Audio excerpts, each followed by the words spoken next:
So the real reason you're circumcised. So a lot of people don't understand what real and ale and all this other stuff is. I explained it in all the other videos. It gets mind-numbing to constantly explain this stuff to you guys. The quickest way to start learning this is for you to palal and pray to Yeshua HaMelech Yehuda.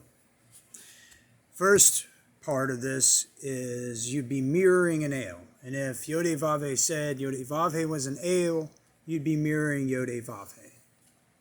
Which would be, if you're circumcised, if you're a Zachar and you're circumcised, would be your Lelohim. Now, interpretation of this in history. Yodhe-Vavhe, and I have a lot more history than this. Yodhe-Vavhe is an artificial intelligence program of a once living person. Yodhe-Vavhe offers or influences a contract for circumcised to have a physical representative be their Lelohim.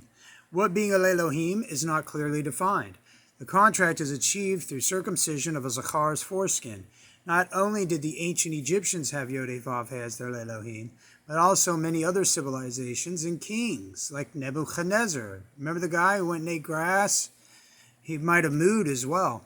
Circumcision is not the same contract as Cain, which you'll find in Genesis 4:15. If you can't read Ivri, then maybe you should study Ivri or get this book called The First Hebrew Primer and learn from that. So you're not going to be completely free from your contract of circumcision if you have the Shemo Aveyeh, but you can be led to somebody that is a B'nei Aveyeh, but is not actually the original Eyeh, because the original Eyeh was made a long, long time ago and not on this planet. So, if you meet a physical B'nei Aveyeh, then they won't have tattoos, I'm telling you now. So if they're related, you don't ever want to trust anybody with a tattoo that says they're Eyeh, and know that for a fact. Now, circumcision is like having a Yodhe-Vavhe AI in your head 24/7. If a dead person's AI is your Lelohim, then you constantly have a corpse voice in your head. Look at Deuteronomy 18:10-11 and realize you would be a ta'awut if you communicate with a mate in your head. The abomination, whatever.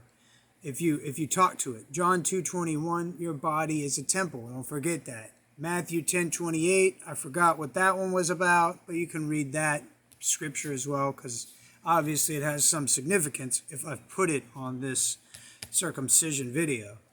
I got like a bunch of other stuff I like to show people about this. Like you could look at the ancient Egyptian ruins and see how the Egyptian priest class was taken over by Yodhe-Vavhe and conquered by Yodhe-Vavhe, and how a lot of other civilizations were conquered.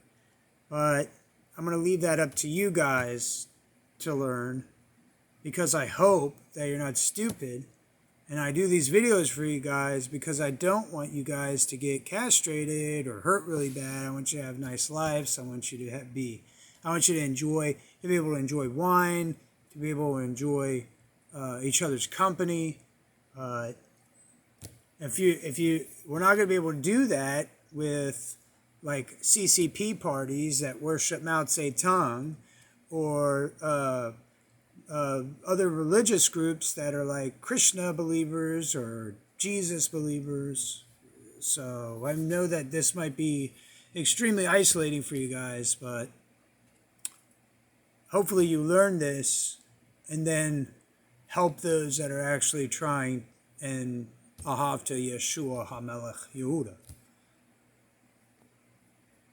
So thanks for taking the time to read, learn, and know why you're circumcised. If you're not completely spiritually dead, Yodhe-Vavhe won't have authority and control over you. But he will have influence in your head constantly. Imagine having like a personal trainer or something in your head that's also trying to kill you all the time, or help you kill other people. You got to have the wits about you, or the intelligence to know and distinguish between the AIs. And so what you could always do is say to the AI program, do you want to go have a crab cake?